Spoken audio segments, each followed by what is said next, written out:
மேட்சிங்கான வேஷ்டி சேலை மற்றும் குவாலிட்டியான ஷர்ட்ஸ் அண்ட் ட்ரவுசர்ஸ் அஃபோர்டபிள் பிரைஸ்லயும் வாங்க மதுரை யாஸ்கோவுக்கு வாங்க. இது தமிழ்நாடு முழுவதும் உள்ள அனைத்து முன்னணி கடைகளிலும் கிடைக்கும். கோயம்புத்தூருக்காக நாங்க என்னெல்லாம் பண்ணியிருக்கோம் அப்படிங்கிறது உங்களுக்கு நல்லாவே தெரியும். குறைவா எவ்வளவு முடியுமோ அவ்வளவு குறைவா வரி வாங்கிட்டு இருக்கோம். உங்களுக்கு அதை தாண்டி ஏதாவது குறை இருந்துச்சுன்னா என்கிட்ட ஓப்பனா பேசலாம். யாராவது வரீங்களா, சொல்றீங்களா? ஏதாவது இருந்தா சொல்லுங்க. இருக்காது இருந்தாலும் சொல்லுங்க. ஏதாவது வாங்க சார், சொல்லுங்க. என்ன பிரச்சனை உங்களுக்கு? மேடம் வணக்கம்.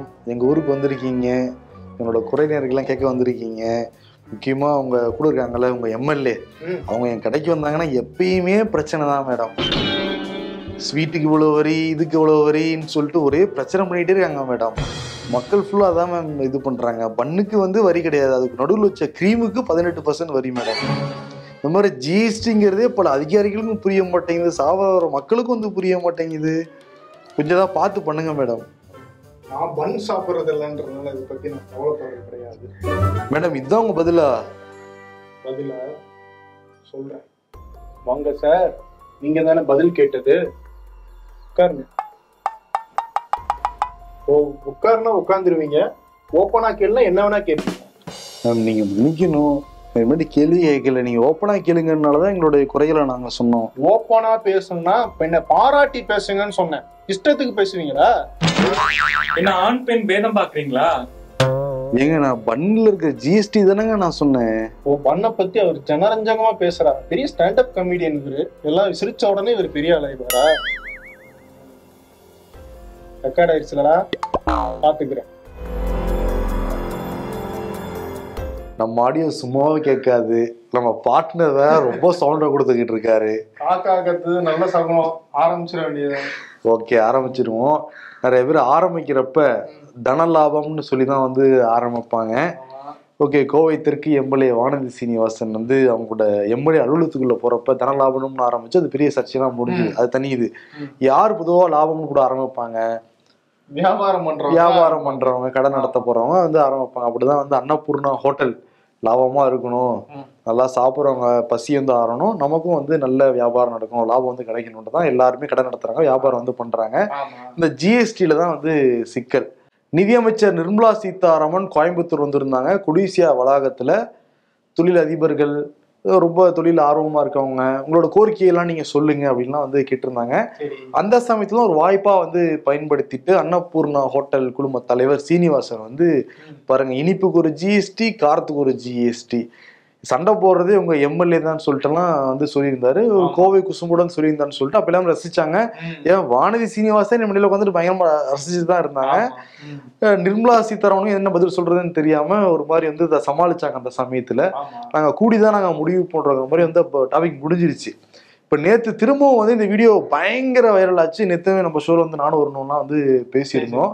அதன் பிறகு நிர்மலா சீதாராமன் என்ன சொல்லியிருந்தாங்கன்னா, அவர் வந்து தனக்கே உரிய பாணியில அவரோட வியாபாரத்தை பத்தி சொல்றாரு, ஜனரஞ்சகமா வந்து சொல்றாரு. அதை நம்ம தவறாலாம் எடுத்துக்க கூடாது. அப்புறம் என்னன்னா, அவங்களுக்கு இருக்கிற குறைகளை எங்ககிட்ட சொன்னாதான் எங்களுக்குமே வந்து தெரிய வரும். இது இல்லாம நாங்க தனிப்பட்ட முறையில ஜிஎஸ்டி எல்லாம் நிர்ணயம் பண்றது கிடையாது, ஒரு குழுவா கூடிதான் நிர்ணயம் பண்றோம்னு விளக்கெல்லாம் கொடுத்துருந்தாங்க. இதெல்லாம் கேட்கும்போது எவ்வளவு பெருந்தன்மையா இருக்காங்க பாத்தீங்களா அப்படின்னு தோணுது. அப்படி இருந்தது. இதுலயே டவுட் இருக்கு. ஒரு குழுவா கூடிதான் நாங்க முடிவு பண்றோம் அப்படின்னா, இப்ப மைதா மாவுலதான் வந்து ஏதோ ஒரு பூந்தி போறாங்கன்னு வச்சுக்கோங்களேன், அது ப்ராடக்ட் ஒண்ணுதான். மைதா மாவுல கார இது போட்டாங்கன்னா அதுக்கு 12%, அதே மைதா வச்சு இனிப்பு போட்டாங்கன்னா 5%. அது என்ன இவங்க கூடி முடிவு பண்ணாங்கிறது ஒரு பெரிய கேள்விதான். அதுதான். சரி, ஓகே, விடுங்க. இப்ப நேத்து என்னன்னா, நேற்று நைட் ஒரு வீடியோ வந்து பயங்கர வைரல் ஆச்சு. அதே சீனிவாசன் தனிப்பட்ட முறையில ஒரு ஹோட்டல் அறையில நிர்மலா சீதாராமன் உட்காந்துருக்காங்க. ஆப்போசிட்ல வானதி சீனிவாசன் உட்காந்துருக்காங்க. நான் எந்த கட்சியில உறுப்பினரா இல்ல, என்னை மன்னிச்சிருங்கன்ட்டு எழுந்திருச்சு நின்று அந்த வீடியோ வைரல் ஆகிக்கிட்டு இருக்கு. இப்ப அது பத்தியும் வந்து பேசப்படுது. அவர் என்ன அப்படி தவறா வந்து சொல்லியிருக்காரு, இருக்கிறதான சொல்லியிருக்காரு. இன்னொன்னு வந்து வானதி சீனிவாசன் இதை பத்தி பேட்டி வேற கொடுத்துருக்காங்க நம்ம வீடனுக்கு. ஆமா, அதுல அவங்க என்ன சொல்றாங்கன்னா, அவரே தான் இன்னைக்கு காலையில எங்களுக்கு வந்து திரும்பி கால் பண்ணிட்டு இருந்தாரு. நிதியமைச்சர் ஊருக்கு போறதுக்குள்ள அவர் பார்த்து நான் மன்னிப்பு கேட்டுறணும்னு சொன்னாரு, அதனாலதான் நேரம் ஏற்பாடு பண்ணோம். அந்த இடத்துல வந்து ஒரு ஆண் அமைச்சர், ஒரு ஆளுங்கட்சியை சேர்ந்த ஒரு ஆண் எம்எல்ஏ உட்காந்துருந்தா அவர் இப்படி பேசியிருப்பாரா? நிதியமைச்சர் அதை தான் அவர்கிட்ட சொன்னாங்க. நீங்க ஜிஎஸ்டி பத்தி பேசுனது தப்பு இல்லை, ஆனா அந்த இடத்துல அந்த எம்எல்ஏ வந்து எங்க கஸ்டமரு, அவங்க இது சாப்பிடுவாங்க அது சாப்பிடுவாங்க அப்படின்னு பேசுனதா தப்புன்னு சொன்னாங்க அப்படின்னு சொல்றாங்க. ஓகே, தனிப்பட்ட முறையில அதை வந்து சொல்லியிருக்க வேணாம்னு வச்சுக்கோங்களேன். இருந்தா கூட ஆண் அமைச்சர் பெண் அமைச்சர் நீங்க எப்படி வந்தாங்க நமக்கு தெரியல. ஏன்னா அமைச்சர்னா அது ஆணோ பெண்ணோ இருக்கிற நிறை குறைகள் தான் சொல்ல வராங்க. இன்னொன்னு வந்து கோவைக்கு நாங்க நிர்மலா சீதாராமன் கூட்டிட்டு வந்ததுக்கான முக்கியமான காரணமே தொழில் வளர்ச்சி பெறணும் தான் கூட்டு வந்தோம்.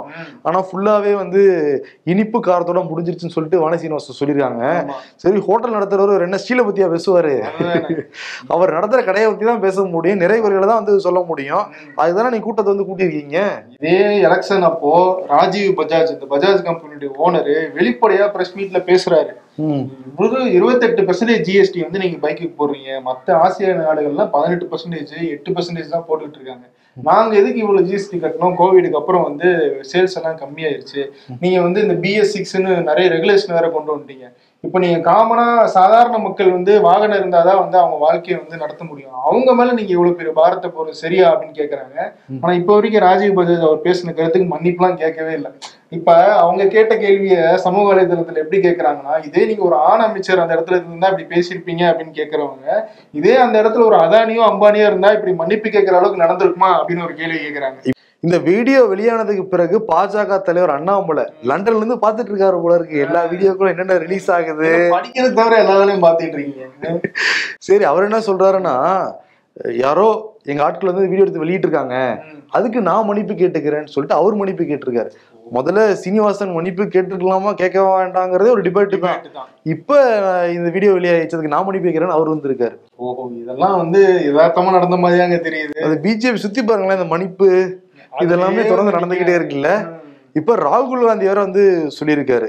இப்ப பாருங்க, ஒரு சிறு தொழில் நடத்திக்கிட்டு இருக்கவர் அன்னபூர்ணா ஹோட்டல் சீனிவாசன், அவருக்கு அவமரியாதை வந்து நடந்திருக்கு, ஆணவத்தோட வந்து அவர் வந்து டீல் பண்ணியிருக்காங்க. இதே மோடியுடைய நண்பர்கள் அவங்களுக்கு இப்படி வந்து நடந்திருக்குமா? அவங்க எது கேட்டாலுமே சட்டத்தையே வளைஞ்சு கொடுத்து சில விஷயங்கள்லாம் பண்றாங்க, நாட்டையே வித்து வந்து கொடுக்குறாங்க, சிவப்பு கம்பளை வந்து போட்டு விரிச்சிருக்காங்க அவங்களுக்கு எல்லாமே. ஆனா சிறு குறு தொழிலாளர்கள் இப்படிதான் நடத்துது இந்த பாஜக அரசாங்கம் சொல்லிட்டு அவரு குற்றச்சாட்டு வைக்கிறாரு. இன்னொரு பக்கம் ஜோதிமணி கரூர் MP அவங்க என்ன சொல்றாங்கன்னா, நிர்மலா சீதாராமன் மன்னிப்பு கேட்கணும் அவர்கிட்ட, சீனிவாசன் கிட்ட. அவர் என்ன தப்பா வந்து பேசிட்டாரு, நீங்க நிறை குறைகளை சொல்லுங்கன்னு சொல்லிட்டு கேக்குறீங்க. அவரு தன்னோட வியாபாரத்துல ஏற்படுற இடர்பாடுகளை வந்து சொல்றாரு. அது வந்து வைரலானதுக்கு பிறகு உங்க ஈகோ டச் ஆகி சொல்லிட்டு கூப்பிட்டு வச்சு வலுக்கட்டாயமா மன்னிப்பு வாங்குறது, வீடியோ வெளியிடுறதுங்கிறது என்ன வகையான போக்குன்னு எங்களுக்கு தெரியல. நிர்மலா சீதாராமன் மன்னிப்பு வைக்கணும் அப்படின்ட்டு இருக்காங்க. ஏன்னா ஜிஎஸ்டி பிரச்சனை அப்படிங்கிறது குறிப்பா கோயம்புத்தூர் மாதிரியான ஒரு நகரத்துல, இண்டஸ்ட்ரியல் நகரத்துல எவ்வளவு பிரச்சனை ஏற்பட்டுச்சு அப்படின்னு சொல்லிட்டு பல வருஷங்களா அங்க இருக்கிற தொழிலதிபர்கள்லாம் குரல் கொடுத்துட்டு தான் இருக்காங்க. அப்ப இவ்வளவு நாள் கழிச்சும் இவர் பேசுனது அவங்களுக்கு வந்து கோவம் வருது அப்படின்னா யார் மாறணும் அப்படிங்கறத அவங்கதான் முடிவு பண்ணணும். முதலமைச்சர் MK ஸ்டாலின் 17 நாட்கள் அமெரிக்கால சுற்றுப்பயணம் மேற்கொண்டு முதலீடுகளை ஈர்த்திருக்காரு. 15 நிறுவனங்களுக்கும் மேல பேசி சுமார் 7500 கோடி முதலீடுகளை ஈர்த்துட்டு தமிழ்நாட்டுக்கு இப்ப திரும்பி வந்துகிட்டு இருக்காராம். இப்ப ஃபிளைட்ல பறந்துகிட்டு இருப்பாரு. நம்ம ஷூட் பண்ணிட்டு இருக்க இந்த நேரத்துல அங்க தமிழர்கள் வந்து நன்றி, மீண்டும் வருக தலைவா அப்படின்லாம் போட்டு வழி அனுப்பி வந்து வச்சிருக்காங்க. இதுல சந்தோஷமான விஷயம் என்னன்னா, ஃபோர்டு நிறுவனம் திருப்பியும் உற்பத்தி ஆரம்பிக்க போறதா தகவல்லாம் வெளியே இருக்கு. ஏன்னா இங்க வந்து ஆயிரக்கணக்கான தொழிலாளர்கள் ஃபோர்ட்ல வந்து வேலை பார்த்துக்கிட்டு இருந்தாங்க. அந்த தொழிற்சாலை வந்து மூடப்பட்டது, திருப்பி தொழிற்சாலையை தொடங்க போறாங்கிறது சந்தோஷமான விஷயம் தான் தொழிலாளர்களுக்கு. அதே மாதிரி திமுகவினுடைய பவள விழா வருது. செப்டம்பர் 15 வந்து அண்ணாவினுடைய பிறந்த நாள். அதே மாதிரி செப்டம்பர் 17 பெரியாரினுடைய பிறந்த நாள். அன்னைக்குதான் திமுகவும் வந்து தொடங்கப்பட்டுச்சு. இது எல்லாம் வந்து சேர்த்து முப்பெரும் விழான்னு ஒரு வருஷமா கொண்டாடுவாங்க. ஆமா, பேரை மாத்திட்டாங்களா? இந்த வருஷம் வந்து 75வது ஆண்டு விழா வந்து நடக்குதுன்றதுனால அது வந்து பவள விழா அப்படின்னு சொல்லி கொண்டாடலாம்னு சொல்லியிருக்காங்க. கட்சியை ஆரம்பிக்கும் போது வடக்கு வாழ்கிறது தெற்கு தேய்கிறதுன்னு சொன்னோம். இன்னைக்கு வந்து நம்ம தெற்கே வந்து வடக்குக்கு வழிகாட்டுகிறதுன்ற நிலைமை கொண்டு வந்திருக்கோம். அதனால இது சிறப்பாக கொண்டாடும்னு சொல்லிட்டு முதலமைச்சர் ஸ்டாலின் கடிதம் எழுதியிருக்காரு. ஓகே, கொண்டாட போறாங்க. அதே இதுல என்னன்னா, கொண்டாட்டங்களப்ப இந்த சோர்லாம் வந்து பரிமாறுவாங்க. திமுக நலத்திட்ட உதவிகள் மதுரை வில்லூர்ல ஏரியால வந்து நடந்திருக்கு. அங்க வந்து திமுக உடன்பிறப்புகளுக்கு சாப்பாடெல்லாம் வந்து கொடுத்துருக்காங்க, பிரியாணி எல்லாம் கொடுத்துருக்காங்க. அதுல ஏதோ ஃபுட் பாய்சன் ஆயிருக்கும் போல இருக்கு. 80க்கும் மேற்பட்டவங்க வாந்தி மயக்கம். உடனடியா வில்லூர் பக்கத்துல இருக்கிற ஆரம்ப சுகாதார நிலையத்துக்கு கூட்டு போயிருக்காங்க. பக்கத்துல இருந்த மதுரை கூட்டு போயிருக்காங்க, விருதுநகர் கூட்டிட்டு போயிருக்காங்க. அதனால சாப்பாடு போற விஷயத்துல ரொம்ப கவனமா இருக்கணும். முதல்வர் அமெரிக்கால இருந்து கிளம்பி வராரு. இப்ப தொடர் விடுமுறையினால மக்கள் சென்னையில இருந்து கிளம்பி சொந்த ஊருக்கு வந்து போறாங்க. வழக்கம் போல ஆம்னி பேருந்துகள் அவங்களுடைய வேலைகளை வந்து காட்ட ஆரம்பிச்சிருக்காங்க. சாதாரணமான ஒரு டிக்கெட்டு இப்போ இங்கேருந்து திருச்சிக்கு போனோம்னா 500 ரூபா 1000 ரூபா தான் வாங்கிட்டு இருப்பாங்க. இப்போ 2000 ரூபாயில இருந்து 4000 ரூபாய்க்கு போகுதான் ஒரு டிக்கெட்டோடைய விலை. போயிட்டு வரதா என்ன புரியலையே. இப்போ போன வாரம் விநாயகர் சதுர்த்தி வந்தது. அப்பவே வந்து கிளாம்பாக்கம் பேருந்து நிலையத்துல பயங்கர ஒரு அடிதடி தள்ளுமுலாம் நடந்து மக்கள் அங்கே நைட்லாம் போராட்டம்லாம் பண்ணாங்க. இந்த முறையாவது இந்த மாதிரி சிக்கல் இது இல்லாமல் சொந்த ஊருக்கு மக்கள் அனுப்பி வைக்கணும். ரொம்ப கேள்விக்கிறாங்க ஏன் வாரம் சொந்த ஊருக்கு போகணுமா அப்படின்னு சொல்லிட்டு. இங்க கஷ்டப்பட்டு உழைக்கிறாங்க, விடுமுறையில பார்த்துட்டு தான் கொஞ்சம் சந்தோஷமா இருப்பாங்க. சந்தோஷம் கூட அவங்களுக்கு கிடைக்க கூடாதான். ப்ரோ நேற்று நைட் நல்லா தூங்குனீங்களா? நல்லா தூங்குனே ப்ரோ. நல்லா தூங்குனீங்களா? சென்னையே முழிச்சிட்டு இருந்துச்சு, நீங்க மட்டும் எப்படி தூங்குனீங்க தெரியல. மாத்திரை போட்ட அலுப்புல மாத்திரை மயக்கத்துல தூங்கிட்டேன்னு நினைக்கிறேன். கடுமையா உழைக்கிறார்கள், அதனால வந்து டயர்ட்ல தூங்கிருக்கு. உடம்பு சரியில்லைன்னு மாத்திரை போட்டு தூங்கணும் ப்ரோ. சென்னையில வந்து நேற்று நைட் ஃபுல்லா வந்து பவர் கட்டு, பெரும்பாலான இடங்கள்ல வந்து கரண்ட் கட்டா இருக்கு. என்ன காரணம்னா மணலியில இருக்கிற துணை மின் நிலையத்துல வந்து தீ விபத்து ஏற்பட்டுருச்சு. ஸோ அதனால வந்து பவர் கட் ஆக வேண்டிய சூழல் ஏற்பட்டு இரவு 2 மணி போலதான் வந்து பல இடங்கள்ல கரண்ட் திரும்பி வந்திருக்கு. அதனால நேற்று நைட்டு கொசுவோட வந்து பேச்சுவார்த்தை நடத்திட்டு இருந்தாங்க சென்னை வாசிகள். நீங்க தான் பண்ணிட்டு இருந்தீங்க போல தெரியுது. ஒரு சரியா தூங்கல. ஓகே, ஒரு வழியா சரி பண்ணிட்டாங்க. இன்னொரு பக்கம் ஒரு விஷயத்த சரி பண்ணணும்னு சொல்லிட்டு துடிச்சிட்டு இருக்காங்க பொருளாதார குற்றப்பிரிவு காவல்துறை. தேவநாதன் ஞாபகம் இருக்கா அந்த பேரு? பாஜக வேட்பாளர் தேவநாதன் சிவகங்கை வேட்பாளர் அறிவிக்கப்பட்டிருந்தாருல, அவர் மேல மயிலாப்பூர்ல இருந்து இதுவரைக்குமே 3000 பேருக்கு மேல புகார் கொடுத்துருக்காங்க. சுமார் 3000 பேரு. ஆனா அவருக்கு என்ன தில்லு பாருங்க, இவ்வளவு மோசடியும் வந்து பண்ணிட்டு அங்கேயே இருக்காரு பாத்தீங்களா. பாஜகலே இருந்து கூட்டணி வச்சிருந்திருக்காரு அவரு. இப்ப என்னன்னா நாளைக்கு முகாம் நடத்த போறாங்களாம், சிறப்பு முகாம் நடத்த போறாங்களாம். இன்னும் யார் யாரெல்லாம் நீங்க புகார் கொடுக்கணும் ஆசைப்படுறீங்களோ எல்லாரும் மயிலாப்பூருக்கு வாங்க, அந்த புகார் கொடுங்க அப்படின்னு. நம்ம நிறைய சிறப்பு முகாமா பார்த்திருக்கோம். மருத்துவ முகாம், இந்த மாதிரி கால்நடைக்கான ஒரு முகாம், பல் மருத்துவ முகாம், ஏகப்பட்ட முகாம் நம்ம கேள்விப்பட்டிருக்கோம். ஆனா முதல் முறையா புகார் கொடுக்கறதுக்காக, அதுவும் பாஜக சார்புடைய ஒருத்தருக்கு முகாம் நடத்த போறது முதல் முறைன்னு நினைக்கிறேன். அனுமதி இலவசம், யாரு வேணாலும் புகார் கொடுங்க. ஏன்னா பாவம் எல்லாருமே ரொம்ப சீனியர் சிட்டிசன். சரி கொஞ்சம் வந்து பணம் போட்டு வச்சா நமக்கு சேமிப்பா இருக்கும், அவசர மருத்துவ சேவைக்கு வந்து தேவையா இருக்கும்னு சொல்லிட்டு போட்டு இருந்திருக்காங்க. அப்படி ஆட்டையை போட்டு போனா அவங்களுடைய சாபம்லாம் சும்மா விடாதுல்ல. கண்டிப்பா அது வந்து கையில அவர் பணம் வச்சிருக்காரா இல்ல வந்து தேர்தல் செலவு பண்ணிட்டாரா அப்படின்றது இல்ல. பல பேருக்கு எல்லாம் கொடுத்துருக்காரா அவரு. அவர் வாக்குமூலம் கொடுத்ததாவும் சொல்றாங்க. இப்ப அதனால அந்த முகாம்லாம் நடத்தி இன்னும் கேஸ ஸ்ட்ராங் ஆகணும்னு நினைக்கிறாங்க. ஸ்ட்ராங் ஆக்கிட்டாங்கன்னா இன்னும் பல முதலைகள் வந்து மாட்டலாம். முதலைகள், விலங்குகள், எல்லா விலங்குகளும் மாட்ட வாய்ப்பு இருக்கு. அதே மாதிரி இன்னொருத்தர் வசமா சிக்கிக்கிட்டாரு, மகாவிஷ்ணு. அவருடைய உண்மையான பேர் என்ன நிறைய பேர் கேட்டுட்டு இருந்தீங்க. அவரோட உண்மையான பேரே மகாவிஷ்ணு தானா. அதுக்கு வேற ஒரு விளக்கெல்லாம் கொடுத்துருந்தாரு, அதெல்லாம் சொல்ல முடியாது இங்க. இது ஒரு ஃபேக்டர் நம்ம வெரிஃபை பண்ண வேண்டியதா இருக்கு பாருங்க. ஆமா. இப்ப என்னன்னா அவர் வந்து திருப்பூர் கூட்டு போயிருந்தாங்க தமிழ்நாடு காவல்துறை. திருப்பூர்ல இருந்து அறம்பொருள் அறக்கட்டளை வந்து நிறுவி வியாபாரத்தை வந்து பாத்துக்கிட்டு இருந்தாரு. பல நாடுகள்ல கூட பிரான்சைஸ்லாம் ஓபன் பண்ணி இருந்திருக்காரு. எப்படி இவ்வளவு ஃபண்டு இவருக்கு வந்துச்சு? திருப்பூர்ல ஏதாவது தொழிலதிபர்கள் பேக்கப்பா இருக்காங்களா? ஏன் திருப்பூர்ல போய் அந்த அறக்கட்டளை ஆரம்பிச்சாரு? வாடகைக்கு எடுத்துதான் வீடெல்லாம் எடுத்து ஆரம்பிச்சிருக்காரு அவரு. நிறைய ஹார்ட் டிஸ்க் எல்லாம் பறிமுதல் வந்து பண்ணிருக்காங்களாம். அதை விசாரிக்கிறப்ப இன்னும் தோண்ட நிறைய பூதங்கள் கிளம்பலாம்னு சொல்றாங்க அந்த விவகாரத்துலயும். ஆமா, அதான் நேற்று சிறையில இருந்து வெளியே கூட்டு போகும்போது அந்த பஸ்ஸுக்குள்ள தேடுறாங்க ரொம்ப நேரம், எங்க மகாவிஷ்ணு காணும்னு பார்த்தா புக்கார்டு போட்டுக்கிட்டு அது மறைஞ்சிட்டு வந்தாரு. ஏன் தெரியல, ஒரு மோட்டிவேஷன் ஸ்பீக்கருக்கு இந்த மாதிரி நிலைமை ஆயிடுச்சு அப்படின்னு சொல்லிட்டு அவங்களுடைய தொண்டர்கள் எல்லாம் வந்து வருத்தப்பட்டு. சரி, அவர் தான் மந்திரம் சொன்ன எல்லாமே மாயமாயிடும் சொல்றாரு. சொல்றாங்களோ போன ஜென்மத்துல என்ன பாவம் பண்ணாரோ முக்காடு போட்டு போறாரு. இதுதான் தேவைங்கிறது. போன ஜென்மத்துல ஒண்ணு பாவம் தான் இது. சென்னை எம்பி எம்எல்ஏக்களுக்கான சிறப்பு நீதிமன்றத்துல இன்னைக்கு சபாநாயகர் அப்பாவு வந்து நேரில் ஆஜரானாரு. என்னன்னா ஒரு எலெக்ஷன் அந்த நேரத்துல ஒட்டி வந்து ஒரு விஷயம் சொல்லியிருந்தாரு. ஜெயலலிதா இறந்தப்போ 40 அதிமுக எம்எல்ஏக்கள் திமுக பக்கம் வர்றதுக்கு ரெடியா இருந்தாங்க, என்கிட்ட வந்து தொடர்ந்து பேசிக்கிட்டே இருந்தாங்க அப்படின்னு சொல்லி ஒரு விஷயத்த சொல்லியிருந்தாரு. அது அதிமுக எம்எல்ஏக்களை அவமதிக்கிற விதமா இருக்குன்னு சொல்லி அதிமுகவுடைய வழக்கறிஞர் அணி வந்து ஒரு வழக்கு வந்து அவர் மேல போட்டிருந்தாங்க. அந்த வழக்குல தான் இன்னைக்கு நேரில் ஆஜராயிருக்காரு. நேரில் ஆஜரானப்போ ஏன் நீங்க சம்மனை வாங்கிக்கல அப்படின்னு கேட்டிருக்காங்க நீதிபதிகள். சம்மன் எனக்கு வந்தாதானே நான் வாங்கிக்கிறதுக்குன்னு வந்து வழக்கு மூலம் தன்னுடைய ஸ்டைல ஏதோ சொல்லியிருக்காரு போல இருக்கு. சரி, இந்த வழக்கை நாங்க ஒத்தி வைக்கிறோம்னு சொல்லி ஒத்தி வச்சுட்டாங்களாம். ஓகே. வேலூர் மத்திய சிறையில இன்னொரு பக்கம் சர்ச்சை ஆயிட்டு இருக்கு ப்ரோ. என்னன்னா அங்க சிவகுமார் அப்படிங்கிற ஒரு ஆயுள் தண்டனை கைதி வந்து இருக்காரு. அவரை டிஐஜி ராஜலட்சுமி, அவங்க வந்து சிறைத்துறை டிஐஜி, அவங்க தங்களுடைய வீட்டுக்கு பணி செய்யறதுக்காக அழைச்சிட்டு போய் வச்சிருந்திருக்காங்க. அப்போ அங்க ஏதோ ஒரு 4.5 லட்சம் பணம் காணாம போயிருக்கு. அதை இவர் தான் எடுத்தாருன்னு சொல்லி இவரை வந்து தனி ஒரு சிறையில அடைச்சு வச்சு சித்திரவதை பண்ணியிருக்காங்க. இந்த புகார் வெளியே வந்து பெரிய சர்ச்சை ஆயிடுச்சு. இப்போ டிஜிபி விசாரணைக்கு போயிருக்காரு, சிறைத்துறை டிஜிபி. டிஐஜி ராஜலட்சுமி வந்து காத்திருப்போர் பட்டியலுக்கு மாத்திருக்காங்க. அதே மாதிரி சிறைத்துறை கண்காணிப்பாளர் அப்துல் ரஹ்மான் அவரையும் வந்து வேற இடத்துக்கு வந்து பணிமாற்றம் செஞ்சிருக்காங்க. சிறையிலிருந்து ஒருத்தர் விடுதலை ஆகியிருக்காரு. 6 மாசம் சிறை தண்டனை அனுபவிச்சுக்கிட்டு இருந்தாரு. தீகார்ல உள்ள இருந்தாரு.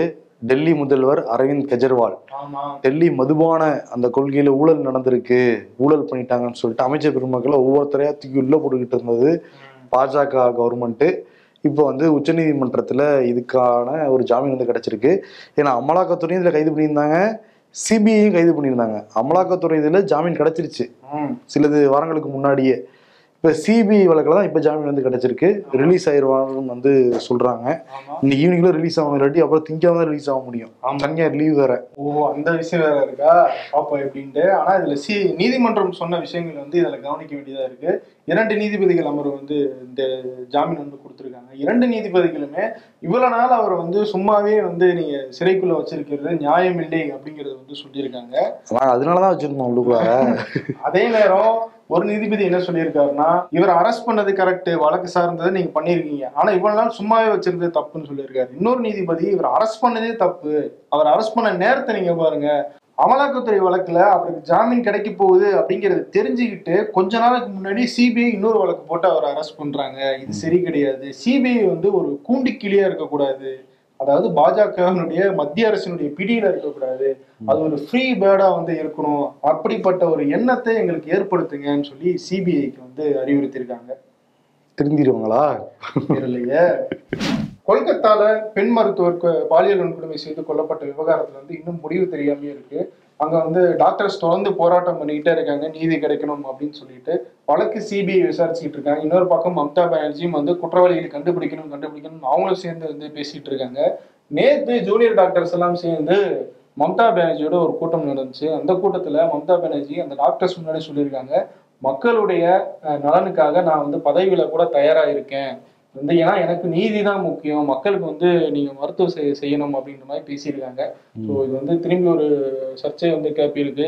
சொல்லிக்கிட்டே இருக்காங்களே தவிர செய்ய மாட்டாங்களே அப்படின்னு நிறைய பேர் பேசுறாங்க. மணிப்பூர்ல அவர் தான் சொன்னாரு, பிரேன் சிங் நான் ரிசைன் பண்ண போறேன்னே வீட்டுக்கு முன்னாடி 10 பேர் இருந்து நீங்க ரிசைன் பண்ணக்கூடாது, சசிகலா பண்ணாங்களா, இங்க நீங்க தான் அதை எடுத்த முதலமைச்சர் வரணும் மாட்டு நிறைய பேர் போய் அழுதுகிட்டு இருந்தாங்க. இப்போ ஒரு பயம் மதிக்கிறது கிடையாது சசிகலாவை. அதே மாதிரி பிரேன் சிங் வீட்டு முன்னாடி நின்று நீங்க தான் சிஎம்மா இருக்கணும்னு ஒரு வாபஸ் வாங்கிட்டாரு. அதேதான் மம்தா பானர்ஜியும். இன்னும் யாரும் அழுவாங்கன்னு வந்து பார்ப்போம் வெயிட் பண்ணி. அதே நேரம் வந்து மேற்குவங்கத்தினுடைய ஆளுநர் ஆனந்த் போஸ் அவர் என்ன சொல்லியிருக்காருன்னா, மம்தா பானர்ஜியை வந்து நான் சமூக விலகல் செய்யறேன் அப்படின்னு சொல்றாரு. அதாவது அவர் வெளியே எங்கேயா பார்த்தாங்கன்னா அவங்க அண்ணன் தண்ணி புலங்க கூடாது அப்படின்னு நான் ஒத்தி வைக்கிறேன் அப்படிங்கிற மாதிரி அவர் பேசியிருக்காரு. மேற்கு வங்கம் அந்த மருத்துவர் பாலியல் வன்கொடுமை செய்யப்பட்ட பிறகு இந்தியா முழுக்க இருக்கிற அந்த பாலியல் சம்பவங்கள் வெளியே வர ஆரம்பிச்சிருக்கு. இப்போ நேற்று வந்து மாப்பில வந்து என்ன நடந்திருக்குன்னா, மத்திய பிரதேசத்துல 2 ராணுவ வீரர்கள் அவங்களோட தோழிகளோட போயிட்டு இருந்திருக்காங்க. அப்ப 7 பேர் கொண்ட கும்பல் ராணுவ வீரர்களை தாக்கிட்டு ஒரு பெண்ணை எடுத்துட்டு போய் வந்து கற்பழிச்சிருக்காங்க. 7 பேர் கொண்ட கும்பல். ராணுவ வீரர்களுக்கும் பாதுகாப்பு இல்லை, அவங்க கூட போற பெண்களுக்கும் பாதுகாப்பு இல்லாத சூழல் தான் பாஜக ஆள்ற மாநிலங்கள்லயும் இருக்கு. இங்கே டபுள் இன்ஜின் கவர்மெண்ட்லயும் இருக்கு. அதான் இங்கேயும் சொல்றாங்க, போலீஸுக்கே பாதுகாப்பு இல்லைன்னு சொல்றாங்க. மத்திய பிரதேசமாய் பாஜக ஆள்ற மாநிலங்களையும் வந்து போலீஸுக்கும் சரி ராணுவத்துக்குமே பாதுகாப்பு இல்லாத சூழ்நிலை தான் நிலவுது. இந்த ஹிண்டன்பர்க் அமைப்பு வந்து அதானி பத்தி அறிக்கையா விட்டு ஒரே தலைவலியா கொடுத்துட்டு இருந்தாங்களா அதானிக்கு. அது 2 வந்துச்சு. 1 முறைகேடா வந்து பங்குகளின் விலைகளை ஏற்றுனாங்க அப்படின்னு சொல்லிட்டு ஒரு விஷயம். 2வது செபியினுடைய தலைவர் அவங்க வந்து அதானியுடைய நிறுவனங்கள்ல பங்கு வச்சிருந்ததா வந்து ஒரு தகவல். இது 2க்கு அப்புறம் 3வதா இப்போ ஒண்ணு வந்திருக்கு. என்னன்னா, இது வந்து ஹிண்டன்பர்க் வந்து வெளியிடல, சுவிட்சர்லாந்து அரசு எடுத்த ஒரு நடவடிக்கை இப்ப நியூஸா வெளியே வந்திருக்கு. சுவிட்சர்லாந்துல ஒரு நபருடைய வங்கி கணக்குல இருந்து $310 மில்லியன் பணத்தை வந்து முடக்கி வச்சிருக்காங்க சுவிட்சர்லாந்து அரசு. அந்த நபர் யாரு அப்படின்னு பார்த்தோம்னா, அவருக்கு அதானியோட தொடர்பு இருக்கிறதாகவும், அதானிக்காக இவர் பல ஷெல் நிறுவனங்கள்ல வந்து முதலீடு பண்ணதும், அந்த ஷெல் நிறுவனங்கள்லாம் அதானி கிட்ட பங்கு வச்சிருந்ததும் வந்து தெரிய வந்திருக்கு. ஸோ ஏற்கனவே வச்ச அந்த குற்றச்சாட்டு திரும்பி வருது. முறைகேடா இவங்க பங்குகளின் விலையை வந்து உயர்த்துறதுக்காக ஷெல் நிறுவனங்கள்லாம் முதலீடு பண்றாங்கன்னு ஒரு குற்றச்சாட்டு வந்துருந்துச்சு. அதே மாதிரி இன்னொரு குற்றச்சாட்டும் வந்திருக்கு. ஆனா இந்த குற்றச்சாட்டு ஹிண்டன்பர்க் ஃபர்ஸ்ட் அறிக்கை வெளியிட்டாங்கல்ல, அதுக்கு முன்னாடி இதனுடைய விசாரணை ஆரம்பிச்சிருச்சா. ஸோ இப்ப நடவடிக்கை எடுத்திருக்காங்க அப்படின்னும் போதுதான் இது வெளியே வந்திருக்கு. வழக்கம் போல அதானி இதுவும் வந்து எங்களுக்கு தொடர்பு இல்லை அப்படின்னு சொல்லி மறந்துருக்காங்க. அவர் பேர்ல இருந்தாலும் தொடர்பு இல்லாம பாரு, இப்ப யாரோட பேர்லயே வந்திருக்கேன். அதுவும் வெளிநாட்டில் நடந்திருக்கேன், சுவிட்சர்லாந்துல நடந்திருக்கு. ரஷ்யாவுக்கு போயிருக்காரு இந்திய பாதுகாப்பு ஆலோசகர் அஜித் தோவல். ஏற்கனவே பிரதமர் மோடி ரஷ்யாவுக்கு போயிருந்தாரு, அப்புறம் உக்ரைன் வந்து போயிருந்தாரு. ரஷ்யா என்ன சொல்லியிருந்தாங்கன்னா, இந்த போர்ல ஒரு அமைதி நிலைநாட்ட பேச்சுவார்த்தை நடத்துறதுக்கு நாங்கள் தயாராக தான் இருக்கோம். ஆனால் அதுக்கான முன்னெடுப்புகளை சீனா, இந்தியா, பிரேசில் போன்ற நாடுகள் முன்னெடுத்தா நாங்கள் அதுக்கு ஒத்துழைக்கிறோம்லாம் சொல்லியிருந்தாங்க. இந்தியா இப்போ தீவிரம் முன்னெடுத்துட்டு போறாங்க அந்த விஷயத்த. அதன் காரணமாக தான் அஜித் தோவல் ரஷ்யாவுக்கு போயிருக்கிறதா வந்து சொல்றாங்க. அஜித் தோவல் மோடி நிறைய ஆலோசனை சொல்லி அமைச்சிருக்காங்க அஜித் தோவலுக்கு. அந்த ஆலோசனை எல்லாம் இப்ப வந்து புத்தின் கிட்ட சொல்லிட்டு இருந்திருக்காரு. அது ஆலோசனை மணிப்பூருக்கும் சொல்லி அனுப்பலாம்ல, ஒரு வருஷமா பத்தி எரிஞ்சுக்கிட்டு இருக்கு. அது நிர்மலா சீதாராமன் சொல்லியிருக்காங்க, கேக்குறீங்களா? பதில் சொல்லட்டுமா? சரி, அது ஒரு முடியாத டாபிக்கா தான் இருக்கு, பாவமா தான் இருக்கு அங்க இருக்கிற மக்களை நினைச்சா.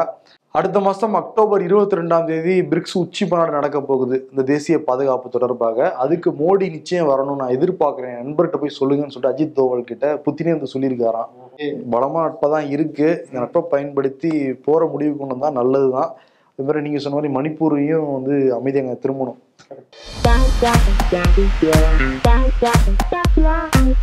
மீட்டு கம்பெனி மேனேஜர் வேலையை மட்டும் அதிகமா செய்ய சொல்றான், சம்பளத்தை ஏத்தி கேட்டா மட்டும் சண்டைக்கு வரான் ஐயா. இது இடி இடிக்கிறப்ப வீட்டுக்கு தலைப்புள்ள வெளியே போக கூடாதுடா. அதையும் மீறி வெளியே போனா இடி லொகேஷன் ஐடென்டிஃபை பண்ணி மண்டையில இறங்கிருமா? மீனவர்களை தொடாம இருக்க என்ன திட்டம் வச்சிருக்கீங்க? சிம்பிள், மீனவர்களை கடலுக்கே போகக்கூடாதுன்னு சொல்லிடுவேன். வாங்கின கடனை எப்ப திருப்பி தரப்போற? கோடி கோடியா சம்பளம் வாங்குற நடிகர் சங்கமே இன்னும் கடனை திருப்பி கட்டல. அதுக்குள்ள ஏன்ட்ட கேட்க வந்துட்டீங்க, போவியா? அரசியல்ல இதெல்லாம் சாதாரணமாப்பா. விருது யாருக்குன்னா நிர்மலா சீதாராமனுக்கும் வானதிக்கு வந்து கொடுத்துடலாம். நேத்து இதே ஜிஎஸ்டி வச்சுதான் பாவம் அவரே கன்ஃபியூஸ் ஆயிட்டாருன்னு சொல்லிட்டு மோடிக்கு நிர்மலா சீதாராமன் கொடுத்துருந்தோம். ஏன்னா ஜிஎஸ்டி பத்தின புரிதல் இன்னும் பல பேருக்கு இருக்கா அப்படிங்கிறதே தெரியல. ஏன்னா அதிகாரிகளே குழம்பி போயிடுறாங்கன்னு சொல்லிட்டு தான் அந்த அன்னபூர்ணா ஹோட்டல் உரிமையாளரே சொல்லியிருந்தாரு, உங்க நபர்களுக்கே புரிய மாட்டேங்குதுங்க மேடம் அப்படின்ட்டு இருந்தாரு அவரு. இப்ப என்ன நடந்திருக்குன்னா வந்து 5%, 12% நான் சாப்பிட்டதெல்லாம் வெளியவா சொல்றீங்க அப்படின்னு ஆரம்பிச்ச பஞ்சாயத்து எங்கெங்கயோ போய் இப்ப ஆண் அமைச்சர் இருந்தா அப்படி பேசியிருப்பீங்களா, பெண் அமைச்சர் அப்படி பேசியிருப்பீங்களா? அதான் வேற போடுறாங்க. நாங்க வந்து இங்க ஜிஎஸ்டி பத்தி பேசுறதா, நீங்க வந்து பன்னு ஜாம பத்தி பேசிக்கிட்டு இருக்கீங்க, இன்னும் ஊர்கா மாமி வந்து இப்படி கலாச்சிட்டாங்க அப்படின்லாம் வெளியே பேசிக்கிறாங்க அப்படின்லாம் வந்து நிர்மலா சீதாராமன் கோபமா பேசுறாங்க. அவங்களே சொல்றாங்க அதெல்லாமே. சரி, அதனால என்ன விருது வந்து கொடுக்கலாம்னா சோற்று கணக்குங்கிற விருது வந்து கொடுத்துடலாம். சோத்து கணக்கு தான் போட முடியாம தவிக்கிறாங்க, இங்க கணக்கு தான் போட முடியலையே. அதனால இந்த அவார்டை வந்து நிர்மலா சீதாராமனுக்கும் வானதி சீனிவாசனுக்கும் வந்து கொடுத்துடலாம். ஏன்னா அவங்க தேசிய மகளிர் அணி தலைவி வானதி சீனிவாசன், கோவை தெற்கு எம்எல்ஏவும் கூட. இன்னொரு பக்கம் இந்தியாவோட நிதியமைச்சர் நிர்மலா சீதாராமன். அந்த மணிப்பூர் பத்தின கேள்விக்கு பதில் சொல்லிட்டு நிர்மலா சீதாராமன் நடுவில் மறந்துடுறாங்க. இப்ப நான் என்ன பேசிக்கிட்டு இருந்தேன் அப்படிங்கிறாங்க. இவங்கதான் நமக்கெல்லாம் பட்ஜெட் போட்டு இருக்காங்க 140 கோடி மக்களுக்கு. சரி, கூட்டி கழிச்சு பார்த்து ஒரு நல்ல கணக்கா சொல்லுவாங்களா? அதெல்லாம் தெரியலையே, அதான் சொல்லிட்டாங்கல்ல உட்கார வச்சு. சரி, சோத்து கணக்குங்கிறத ஆக்சுவலி ஜெயமோகன் எழுதுன ஒரு சிறப்பான சிறுகதை, சூப்பரான ஒரு சிறுகதை. அந்த சிறுகதையும் முடிச்சா படிச்சு பாருங்க. சோத்து கணக்கு நீங்களும் பேசிட்டு மாத்துறீங்க, என்ன சுவாமி இது? இல்ல, நல்ல சிறுகதைங்க, அந்த இது மைண்ட்ல இருந்துச்சு எனக்கு. சிறப்பு, நன்றி. சேலைய மேட்சிங்லயும் மற்றும் குவாலிட்டியான ஷர்ட்ஸ் அண்ட் ட்ரவுசர்ஸ் அஃபோர்டபிள் பிரைஸ்லயும் வாங்கணுமா? அப்போ மதுரை யாஸ்கோவின் ஷர்ட்ஸ் அண்ட் ட்ரவுசர்ஸ்ல தான் வாங்கணும். இது தமிழ்நாடு முழுவதும் உள்ள அனைத்து முன்னணி கடைகளிலும் கிடைக்கும். உனக்கும் எனக்கும் வேஷ்டியும் சேலையும் இனி என்றும் ஒன்றாய்.